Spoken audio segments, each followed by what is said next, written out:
The Lakers take a short-term L for the long-term benefit of LBJ. Brace yourself for confusion and palace intrigue with LA Galaxy, and the Rams have had enough of their kicker. Good morning. I'm James. This is your daily dose of sports and snark for the greatest sports city in the world, Los Angeles. This is the faithful Angelenos morning report. So it is October 25th, 2023. We got a lot to get to. By the way, if you like talking LA Galaxy soccer, wait until about minute 3, minute 4 when I'm done going through the scoreboard. We have a massive breakdown for the Galaxy offseason coming up. And if you like being in the know about LA sports, clickety-clack the like button. Clickety-clack the subscribe button. There's a notification bell. Hit that. It'll let you know we drop new content. Sharing is caring. Let people know we exist. And by all means, comment, because there's always good stuff to talk about when it's LA. Before we go through the news and notes, a look at the scoreboard. The NBA season opens last night, and Denver beat the Lakers again, 119-107. There is a lot to consider in this game, though, before we just simply hang our heads in shame. The fans over in Denver chant, "Who's your daddy?" over at the Lakers. Honestly, if I had feelings, they would be hurt, but I don't have feelings, so bleep them. If you really want to know my thoughts on this loss, it looked like Darvin Ham was trying to get intel to fight another day. This is just the first game of 82. There are two reasons why I think this. One, LeBron James only played 29 minutes. The guy's averaged over 38 minutes in his career. He's perfectly healthy. He plays only 29 last night. Why? If the Lakers wanted to send a message now in the season opener, would they really have held LeBron James on the bench that long? Of course not. Of course not. So what that tells me is that they're going to intentionally play him fewer minutes in the regular season to make sure that he could go 100% like a bull in the playoffs. If you remember, you could say he was ready for the playoffs last year, but LeBron was hobbling around a lot and settling for jumpers instead of driving to the hole. Ham said as much after the game. Matter of fact, GM Rob Pelinka said there was a plan in place to get James healthy for the playoffs, and James signed off on it. Quote, "This is the system in place, and I'm going to follow it," unquote. LeBron James said that. Second reason, the Lakers signed 2 extra centers and yet did not start one to take Anthony Davis out of the low post, where he had to face Nikola Jokic. My guess is that Ham wanted to see how his new starting lineup would handle Jokic and the rest of the Nuggets. If this were the playoffs, I would expect them to play 2 bigs, pull Anthony Davis out of the low post to conserve his energy and try to run that way. And by the way, add to that a healthy LeBron James who can bully his way to the rim. Now, in the game itself, Jokic gets his triple-double. James leads the Lakers with 21 points, 8 rebounds, 5 assists. All 5 Lakers starters score in double figures. Also, the Kings beat Phoenix 6-3. 6 different players score for LA. Meanwhile, tonight, Portland's in town to play the Clippers at 6. Kawhi Leonard says it's all systems go, that he hasn't felt this good since tearing the anterior cruciate ligament in his right knee 2 years ago. All the rehab, the surgery, etc. Terrence Mann, though, is out with a turned ankle. Let's talk Galaxy soccer. After missing the playoffs for the 3rd time in 4 years, perhaps you'd expect the Galaxy to draw a line in the sand. That's not going to happen, we can't have this happen again, and this is the plan that we're going to use so that we can avoid it. And the Galaxy front office people only got halfway there during a season-ending press conference on Monday. It was all confusing. Very confusing. For example, manager Greg Vanney appeared to leave the door ajar for Chicharito to return next year. Chicharito and the smoldering wreckage where his knee used to be. Quote, "We all know Javi very well, and we appreciate Javi. It's just a combination of where he's at, where we're at, and thinking both short and long-term success. We all know in this league that the DP positions are such coveted positions. You don't get many of them. So when you make these types of decisions, they have to be very thoroughly thought through, and wise decisions have to be made," unquote. Is that a hint? Is Vanney hinting that the all-time leading scorer in Mexico's history can come back maybe maybe not as a designated player. Now, there's no doubt in my mind Chicharito wants to win. There's no doubt in my mind Chicharito liked being in LA. But he's 35, guys. He's 35. And he's injury prone, because that's what happens when you hit your mid-30s and you're still trying to play like you're in your early 20s. Now, Vanny had a lot to say Monday, much of which was documented by the LA Times. Quote, "We've got to show real progress next season," unquote. To which Times writer Kevin Baxter correctly noted, that's exactly what Vanny said when he returned to LA in the first place 3 years ago. Right? Look, if you're married, one of the things you damn well know is you try not to give your wife the same excuse for 3 years. Hey, honey, I'm going to show real progress on not cheating on you next year. Yeah, try getting away with that. Now, I'm part of the LA Galaxy's Twitterati, a group of fans where we're tweeting hardcore during every match. The reason that fans have soured on Vanny, there are a number of them who want him to get fired, is that they see virtually no difference between Greg Vanny and the deposed president, Chris Klein. You read the quotes in the LA Times through Kevin Baxter, and you can see why. Here's a quote. "There's nothing more that hurts me than the team losing and the team not performing. If there's a point where I thought I wasn't the guy, I wouldn't be here. On my own accord because I care about the club," unquote.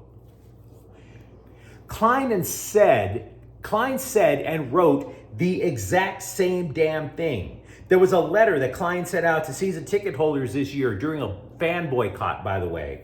He promised not only how much he cared, how much he believed in the roster and how it was going to work. He promised that this roster was not only going to qualify for the playoffs, but advance. And I remembered that Monday morning, then sobbed softly, staggered to the airport bar, and drank heavily. We are still getting random reactions from players from this last year. One who only played part of the year was center back Maya Yoshida, who said, quote, "I read this is the worst season in Galaxy history. It's embarrassing, to be honest. The last 5 games, it was really, really embarrassing. The results and performance, and without the passion as well," unquote. So where did the Galaxy go from here? Vanny told GalacticTribune.com that despite there being 17 players on the roster out of contract, that he likes the core of the team. Which begs the question, what the hell exactly is the core? I'm listening. I am. I would suggest that when you finish 13th in the conference, there's a problem in your core, dude. There's a problem in the core. Now, to be clear, I'm not even trying to suggest that you fire Vanny. That's not it. I'm saying that he is downplaying a massive restructuring that the Galaxy have to do because he does not have the personnel to fit his system. And he doesn't want to change his system to fit the personnel that he does have. Okay, if you don't want to change your system, you got to go out and find the personnel that can play it. And I'm going to tell you, it is especially on the defensive end, which I didn't hear a damn thing about. Not a damn thing about. Because the Galaxy last year conceded a league worst 67 goals. 8 worse than the next worst team. And that's where we got the dry erase board, guys. At the start of 2022, Vanny correctly understood that his back line needed help. And he ran, as a result, a 4-2-3-1. Imagine an opposing team on a counterattack. Look at all the layers you would have to pass through in order to get a quality chance on goal. In the 4-3-3, which Vanny prefers, he removed that extra layer. Look at how much speed you can get if you have the forwards and the midfielders pressing up. The opposing team gets the ball and goes on the counterattack. I watched every Galaxy game last year. Did you? Did you see how many times the opposing team was able to mount a counterattack with speed and get a good shot against the defense? And by the way, I would also tell you that the back line is even more important, in my opinion, than striker. Because when you press ahead offensively, as often as the team does in the 4-3-3, Not only are you leaving the back line extremely vulnerable to counterattack, it is even worse when you consider that the Galaxy trotted, and by trotted, I mean needing a walker and an oxygen tank to get on the pitch, dudes in their mid-30s to stop a bull run. Dudes in their mid-30s to stop a bull run. Now, Baxter followed with a terrific point. LA usually builds around big-name Europeans. When Vanny took over the Galaxy, he tried to pull a number of players from France with meh kind of results. But team executive Will Kuntz likes to find younger talent in Central and South America. So who is going to win this little battle of palace intrigue? I'm not saying that Kuntz and Vanny are clashing heads, but they need to find a way to solve that little conundrum. Because Vanny may have the final say on the roster, but Kuntz controls the purse strings. And by the way, Vanny won an MLS Cup in Toronto. Kuntz helped build LAFC. Both sides are going to have to find some middle ground here. And I'm telling you, they are absolutely going to have to rebuild whatever it is on that defensive line. The Rams have released Brett Maher after he missed 3 kicks in Saturday's loss to Pittsburgh. Everybody loves to make the kicker on a team a scapegoat. It's often an easy target, highly unfair, but it damn sure isn't unfair here. Lucas Haversick is the replacement. He's from the Cleveland Browns practice squad. Sean McVay had a little more time to reflect on Sunday's loss. Not just the kicking, but that gifted 4th down conversion late in the game that sealed the victory for Pittsburgh. It was extremely obvious that a quarterback sneak, did not reach the 1st down marker, but they gave him the first anyway. Now, after the game, McVay said one call did not make the difference, which is exactly true. However, McVay is now advocating for some changes to be made. Eye in the sky, stuff like that. Lincoln Riley has missed a couple of practices for USC so far this week. He's sick. The illness was undisclosed because then he'd have to admit that he's sick of defending his defensive coordinator. Am I right? Am I right? Assistant coaches are running the show while Riley is crushing bottles of NyQuil. Primarily passing game coordinator Dennis Simmons, and former NFL coach Cliff Kingsbury. Nobody is expecting that Riley will miss Saturday's game at Cal, by the way.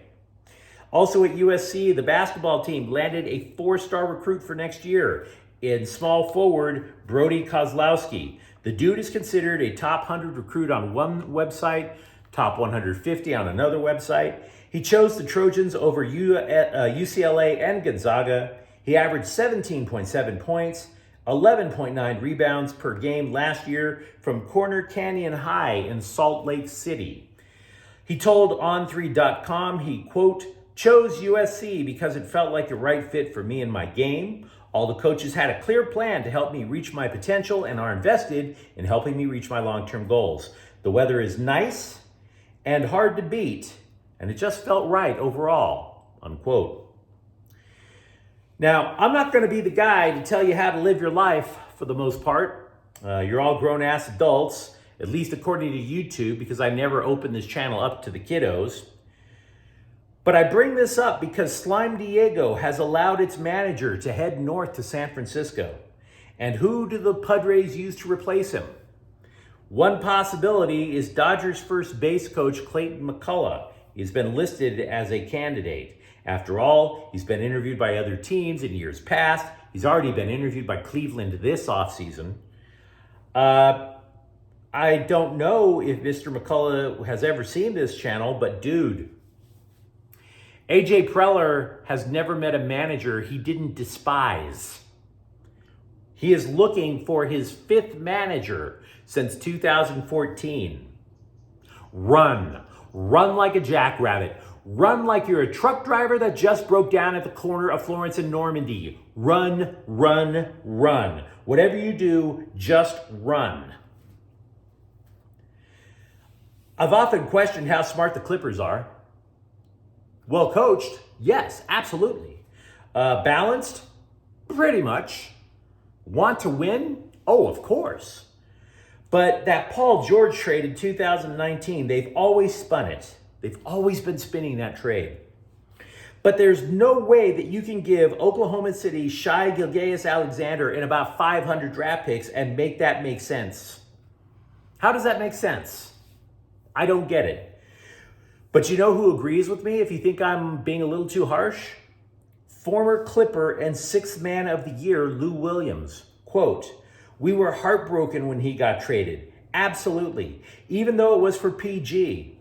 We knew who PG was, but he was so open to information, so open to learning and wanting to be great. We knew he was gonna be one of those players," unquote. By the way, one of the picks the Clippers gave up, Jalen Williams, who just finished second in Rookie of the Year voting last year. But you let me know what you think in the comments thread. Do you believe that the Lakers losing the season opener is one of 82 or a sign of bigger things? Do you think the Galaxy are missing the mark in their offseason strategy? And if you enjoyed the content, don't forget to subscribe to Faithful Angelenos. We're talking LA sports every single day here. Thank you for watching. I'm James. We'll be back tomorrow. Faithful Angelenos is a Quian Corte El Queso production. Take care.